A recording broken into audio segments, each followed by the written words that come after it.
where does Saudi Arabia and where does normalization fit into this Right. scheme? So if the administration is able to get to a point where there's a calm in the conflict, they're working towards a deal with Saudi Arabia that would allow for a bilateral defense agreement with the United States and paving the way for a normalization deal with Israel. And that's going to happen simultaneous to another deal that's being brokered with the Arab countries to deal with post-war reconstruction of Gaza. Who will govern the country? Who will pay for the reconstruction of Gaza?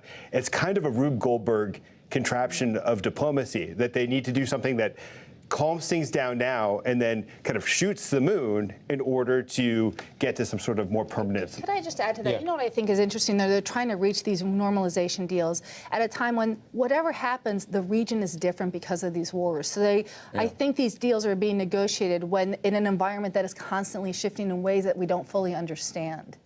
Yeah, no, you can picture Blinken flying back and forth between these capitals, and you land in one, and the reality has changed entirely because of action somewhere else. Asma, talk about the White House and their level of confidence that they're going to be able to pull this contraption off. Yeah, no, I mean, I've been struck by the fact that for months, I mean, frankly, even before that, I would say going back even 2 years ago, I traveled with Biden to both Israel and Saudi Arabia, and even at that time, they were really optimistic about this deal of so-called, extending the Abraham Accords. It's long been something that this White House wants to achieve and would see, I think, as a great success. But I have, I think, a lot of skepticism about the ability to achieve this. And I guess my primary question is, I don't know the answer to this. Those of you who cover, I think, sort of national security might have a better idea of what is the incentive for MBS to really negotiate with the Biden administration over a potential Mohammed bin Salman, the crown prince of Saudi Arabia, over a potential, let's say, of a Donald Trump second term. So in my sense, I don't see what incentive there is to really negotiate a solid deal before November.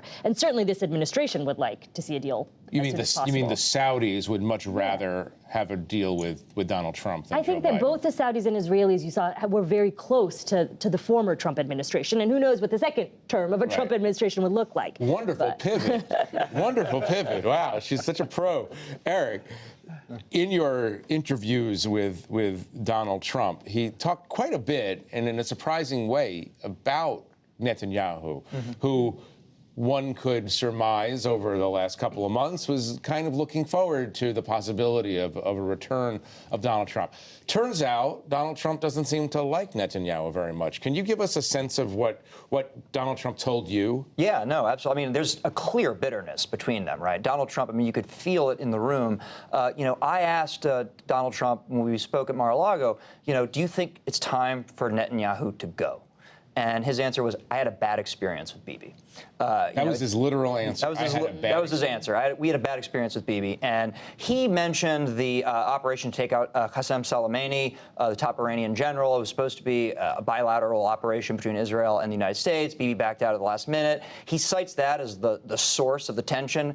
Also, many have speculated that, what really pissed him off was when Joe Biden, when Netanyahu congratulated Joe Biden for winning the election, that was a bridge too far. But, right now, Donald Trump has said to me, look, I get along with Benny Gantz. There are others in Israel I've worked with who could be good. That was quite a stinging member rebuke. of the war cabinet, leads another party within the coalition. And so, I mean, just saying that he had a bad experience with Netanyahu and, very pointedly blaming Netanyahu for allowing the October 7th massacre to happen on his watch, and then saying that others could do the job well, was a stinging rebuke to Netanyahu. Wait, go into that a little bit more. Trump is saying that Netanyahu is responsible for Israeli security and failed. Well, he told me that Netanyahu has been rightfully criticized for what happened on October 7th. So there was no warmth in the way he talked about Netanyahu at all? Not really, no. Yeah. So, Frank, what does that mean for the relationship between Netanyahu and Biden? It would seem that Netanyahu could read what he just reported and say, well, maybe I better make a deal with Biden because this guy is not my friend. I mean, Netanyahu, as you know better than he's a tactician whose goal is to survive until tomorrow. I don't think his timeline extends to the next election. He's worried about surviving a ceasefire deal. He's worried about what's going to happen in Rafah. He's worried that his promises of total victory, which he makes every day, are never going to come true. And at some point, he's going to start to pay a price for the failures of October 7th, the failures of this campaign in Gaza to fully eradicate Hamas. He's not thinking as far as November. And if I could just add to that, President Biden has tied himself to Netanyahu. He has really embraced Netanyahu. His survival politically also is intertwined with Netanyahu's in the sense that he has said he's going to back him. He's criticized him recently, but he hasn't signaled that he's willing to, for example, not provide weapons or in any way put increased pressure on him to reach a deal faster than Netanyahu's ready. He has said we don't support the Rafah operation, but we haven't seen any strong pressure on the Netanyahu government to reach a deal or to curtail their ability to conduct these operations in terms of the weapons that they're provided from the United States. Right. Asma, a political question.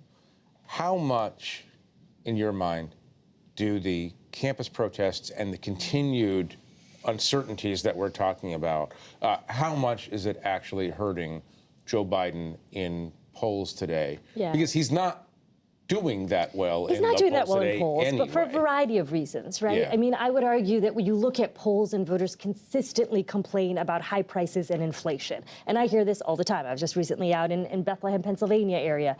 But at the same time, I think what's interesting in some polls is people also, talk about the border, they talk about democracy, abortion, obviously depending on where their partisan leanings are. I don't know. I was just looking at an ABC poll that came out, and it said about 4 in 10 voters disagree with Biden's handling of this war. It is up a bit from January, so that's not headed in the right trajectory for him. But the question of is it going to be determinative of how they vote, I don't know the answer to that. I would also, though, argue there were slim margins for Joe Biden in some states. You look at a state like Georgia, 11,000 votes?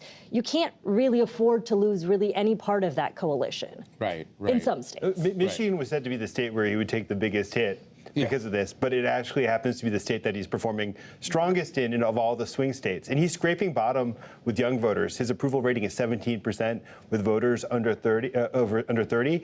But when you ask them what are your biggest concerns, Gaza falls 15 out of 20 on that list. It's not that Harvard Institute poll, which does really good polling on young voters. So I think that, to me, it's really, really unclear. I will say, to me, this election feels more unclear, certainly a lot more unclear than in 4 years ago. Right.